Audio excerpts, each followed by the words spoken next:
Dave, wake up and jam. And by jam, you mean alchemize, of course. Whoa, your house is huge suddenly. Anyway, let's just get this party started. Dave, combine sunglasses and iPhone. You make a pair of eye shades.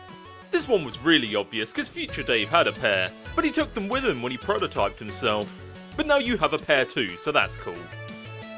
Dave, combine timetables and computer. You make the turntop. Convenient computing on the go, sort of like you have with your eye shades, but with all your important files and apps on there, not to mention Spurb. Plus, maybe it has some weird time powers? You have no idea. You have to mess with it later. Combine Puppet Tux with Smuppet. You upgrade the Puppet Tux future Dave made. He probably made it by combining one of your bro's badass marionette suits with your shirt and scaling it up to fit. That's how you would have done it anyway. You add a Smuppet to the mix to make a softer, more stylish red plush Puppet Tux. It's like walking around in snuggly pajamas. Action pajamas. Dave, combine Broken Khaled Scratch and Ruby Contraband. You combine a couple more items you got from future Dave's loot stash. The broken form of Khaled Scratch and some Ruby Contraband. Whatever the hell that is. The resulting item costs a fortune. You have no idea what it is. Dave, preview item with Holopad. You momentarily reconfigure your Alchemita upgrades to make use of the Holopad extension. You pop the card in the slot and check it out. The combination will produce the Broken Scarlet Ribbitar. Now combine Whole Khaled Scratch and Ruby Contraband.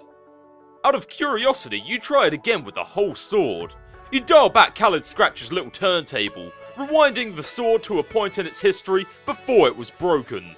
You then combine it with the red frog thingy and show the complete Scarlet Ribbitar. But there's no way you can afford to make that yet. It costs even more now. Maybe you'll stick to combining items around your house for now, rather than stuff from your future Sylladex. It'll be less confusing that way, and probably less expensive. Dave, combine Shitty Sword and Hella Jeff drawing.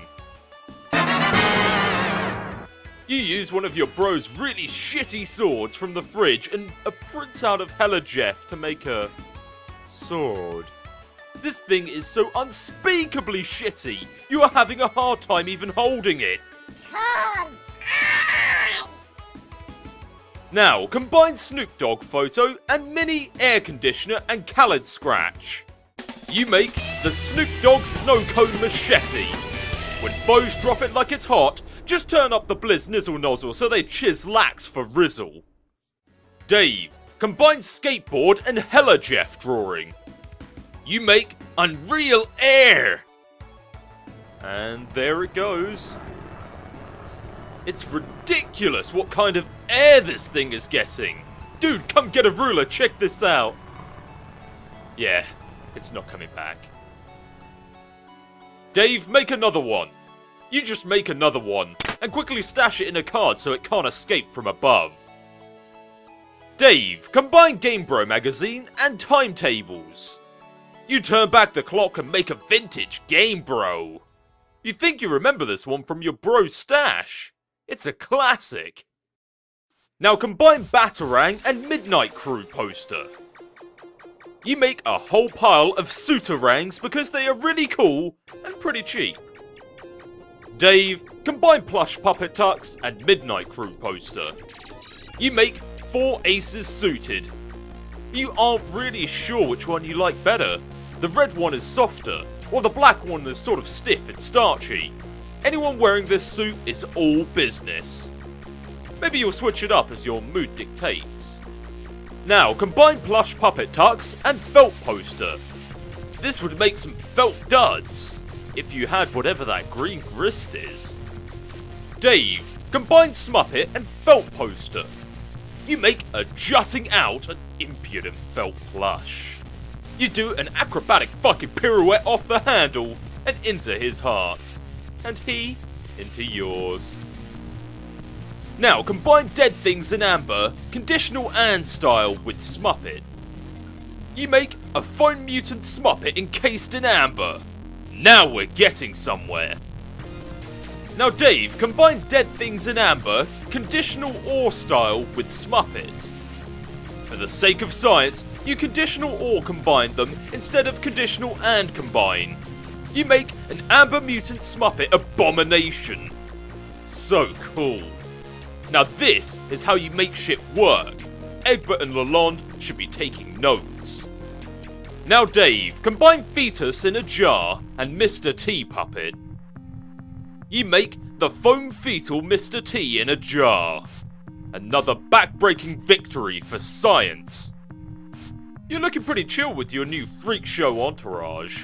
The underlings all look kind of put off by it though. You're kind of weirding them out. Dave, combine camera and capture log card. You make the Capturoid camera. You can use it to snap a ghost image of any object without capture logging it. Spits it out on a brand new capture log card every time. Could be a useful way to take a large inventory of anything you encounter without cluttering up your Sylladex. Also for grabbing codes for stuff you can't ordinarily pick up. Dave, take photo of self. You take one of your patented ironic cool guy self-portraits. Man, so cool. That's really all there is to say on the matter. Dave, combine fetus in a jar with self-portrait photo. That would apparently make Dave's brain in a jar. Gross. It costs a king's ransom though, because of course, the organ is virtually inimitable. Doesn't stop you from capturoiding its hologram though. Dave, capturoid the hologram of your own brain. Okay, that's probably the weirdest thing you've ever done. But okay. Dave, combine brain and Sweet Bro and Hella Jeff drawing and capturoid camera. You make the Sabagifier. Finally, something useful. It costs you minus 1000 units of artifact grist. Dave, try it out.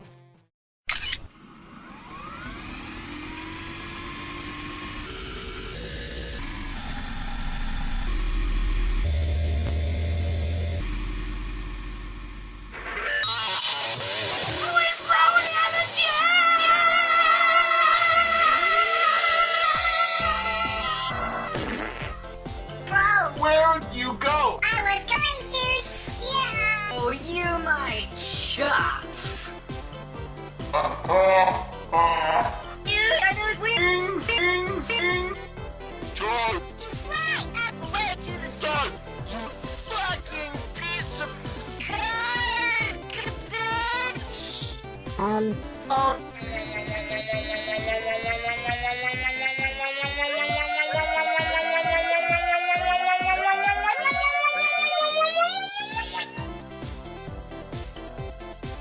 The only thing that's What to really do it's watch that... this whole fall.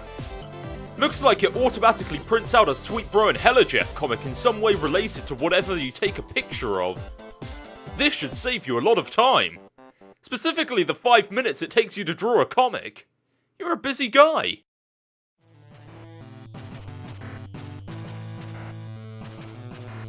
Now Dave, make copies of Rose's journals.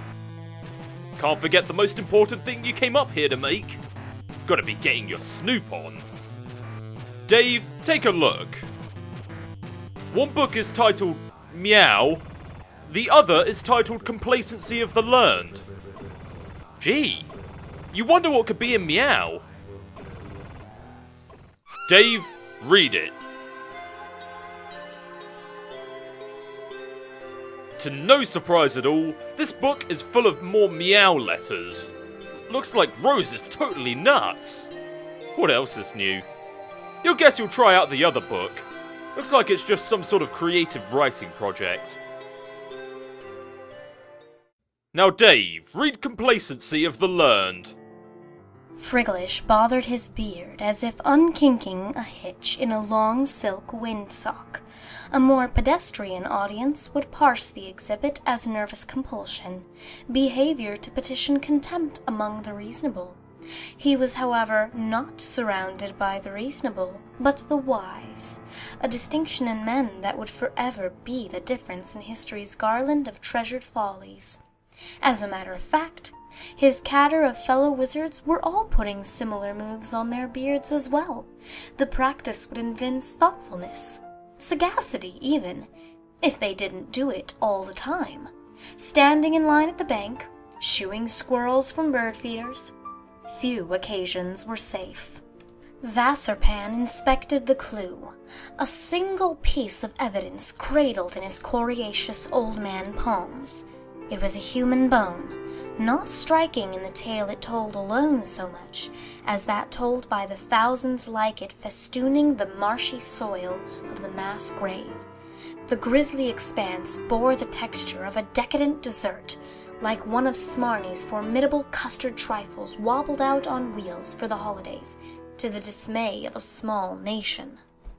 "You're certain of this?" asked Friglish. Despite what he was doing with his beard, he was, in fact, immersed in meaningful contemplation. "I am afraid I am becoming more so with each terrible tick groused by that gaudy timepiece slung around your neck." In case it wasn't clear, Friglish wore a clock Zasarpan didn't care for. It was magic. The massacre of Sir Skinelf was not as written. "What has you convinced in the hand of our disciples in this blackness?" Executus chimed in. "I believe a fat face stammered, his eyes darting with the guilt of a thief in the throes of an unraveling alibi. "I can summon a more pressing line of inquiry." "No, Smarnie, nobody was in the mood for a sticky buntloaf just now." Zasarpan's ears fell insubstantial to any line of inquiry, pastry-oriented or otherwise. His abstruse contour carved a pondering shape in the fog, carpeting centuries dead. His 11 contemporaries, too, embraced the muted consternation of their great predicant scholar. Few wizards kept sharper adumbratives or read them with such lucidity. When Zasarpan treated men with silence, it was seldom unrepaid by the wise and reasonable alike. It was harrowing to entertain. Zasarpan, the learned, storied complacency of wizards, was marked for grander descendants. Disciples hand-picked, vetted by Ockite the Bonafide and tested by Gastro the Munificent. The 12 sweetest, most studious children a pair of elderly eyes could give their sparkle. Not the ragged gutter-snipes so oft harvested by the common obscenity, those vituperative little beggars with hearts to corrupt as dropped bananas brown. That these chosen youngsters would turn was not merely unthinkable, but something of a roundhouse to the temporal bones of the upper indifference's high chamber of soft-skulled prophets. His wisdom-savaged brow pruned further with recount of his many lessons to would-be successors, lessons to advance humanity's elucidation and prosperity, an outcome this bleak trail now painfully obviated. There were few puzzles the learned could not suspend and dissect in the recondite manifold beneath his extremely expensive pointy hat. Daring to pitch his cherished pupils in with the foul melange of history's rogues, the heretofore abstract scourge that built up civilizations with ungodly magic and tore them down with joyful malice, would prove an intellectual trespass to make his calcium-deficient bones quake. And more daring yet was the only question that now mattered. Could a bunch of bearded, scraggly old men in preposterous outfits hunt them down? He didn't have an answer, only a simple observation so blunt and uncharacteristically jejune. For the lauded stage, it was breathtaking in its self-evidency. "We're going to need more wands." Wow. Think of something better. This wizard story seems really involved and kind of confusing. You have to save your place and dig into it later, and then maybe ask Rose what the hell the deal with it is. Dave, go get a bookmark. You return to your room in search of a bookmark. Oh, hey! Finally a use for that pointless juice-stained beta that will never serve any purpose, past or future. You drop it on the John in case you're looking for some reading material later. Dave, check on Rose. Now Dave, pester. Whoa, why are you burning your wizard fanfiction? I'm not. This book contains a genetic code. Oh, okay. Then why are you burning that? The gods from the furthest ring asked me to. That's some dumb wizard thing you just made up, or something to do with tentacle monsters? I can't keep track of what you like anymore. How did you know I wrote a story about wizards anyway? John told me. He was all snooping around your room while you were asleep, and I was like, no man, don't. So not cool. Then he was like, haha, dude, check it out. This book is full of wizard slash. And I was like, I don't even want to know. This is such a crazy violation of privacy. This story sounds suspicious. Do you want me to chew him out about it? I will, because that was so outrageous. I don't know where he got off being like that. No, I don't actually mind. Too bad I missed him. I thought you hated wizards. What's the deal with that? Oh, I like wizards. What I don't like is my mother's obsession with feigning interest in them to antagonize me. Oh man, that's so messed up that you think that. She probably digs wizards for real, just like you, and you're blowing shit out of proportion like pretty much always. You and she could probably have been chatting up how awesome wizards were this whole time, but no. You're probably burning your nutjob meow book to spite her too, aren't you?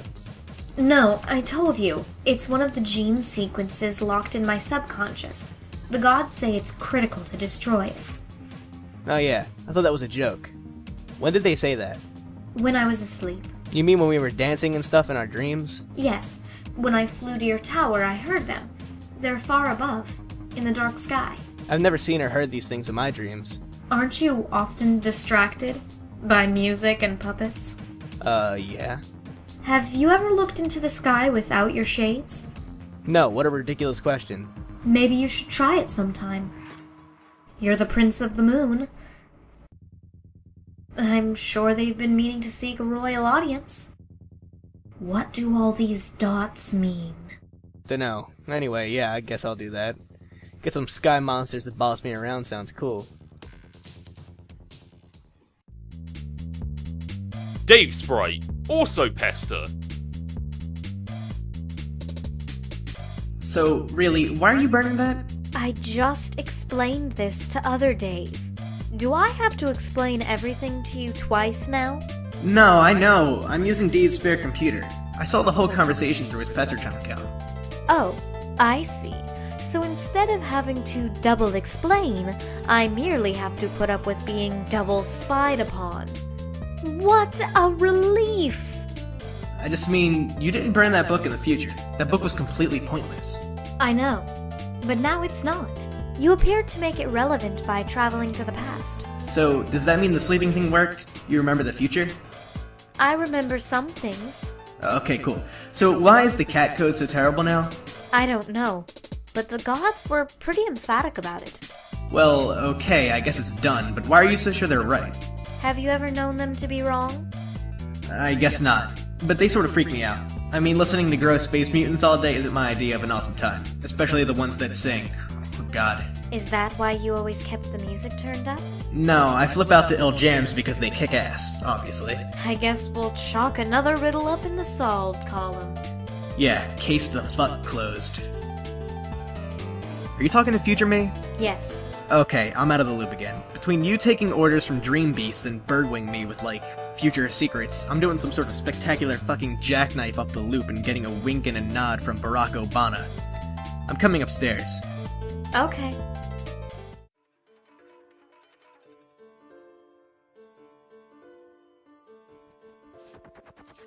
Dave, chill with Dave Sprite. So, it was pretty funny how I made a copy of Rose's evil book right before she burned it, and now she doesn't know about it. I know, it's crazy what kind of foresight this guy has. I'm telling you, coincidences like that are unreal. They don't even happen. Most of the time. The best thing about how I did that is how it in no way will ever come back to bite us in the ass, ever.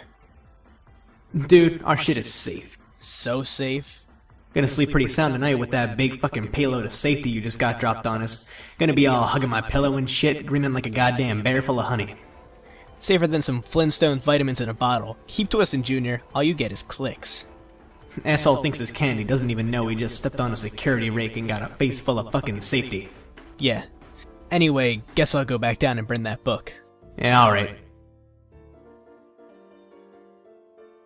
Dave, go back in time and stop the thief! It looks like you already tried that. Whoever took those books was a pretty cold-blooded dude. You'll figure you'll call it on the time travel for a while. Don't want to see Dave corpses just start to pile up, especially if one of them winds up being you. Dave, throw yourself out the window. You ditch the body before Jade sees it. That would probably freak her out. Now John, press a button on the control panel. You push one of the nearby buttons. It activates the upper right monitor. The view is locked on to a particular location on Earth at a particular date and time. Whoever was in the lab appears to have recently calibrated this device. John, examine monitor. The monitor displays a town on the west coast of the United States. It appears to be your old neighborhood. But there is a factory there you do not recognize. The date is December 1st, 1995. A few months before you were born.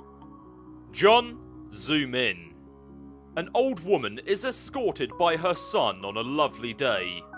A target has been locked over the gentleman's mother. A meteor overhead looms unnoticed. They witness the destruction of the facility. Collateral damage to a corporation owned by a renowned billionaire explorer. A mystery begins.